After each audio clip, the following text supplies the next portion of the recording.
Welcome back. Now let's explore the mouse enter mouse leave effect. So you can draw your frames of 230 by 496 in dimension. So now let's take the circle tool, hold down your shift key, and have your perfect circle 143 by 143. Hold down the Alt key to make a duplicate of it to the second screen and align them properly. So now we're going to change the second circle, remove the fill, and add stroke of less than 2 pixels, and update the stroke to height. So now we're going to select the first circle. We'll go to our prototype and add interaction.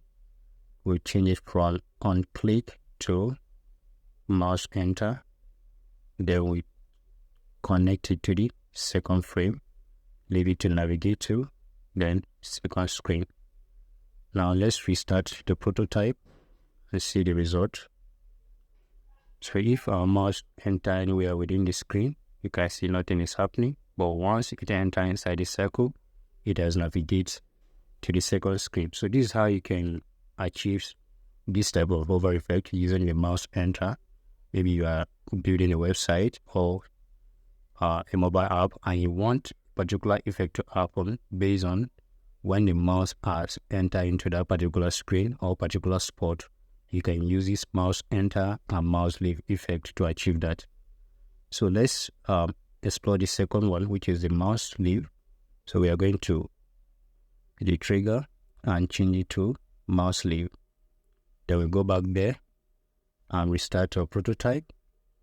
Now we have the mouse is there, but once the mouse leave, it has changed to that. The mouse comes back, it has not changed to that. Let's restart again. So the mouse is there, it has not done, but once the mouse leave, it has changed to the second screen.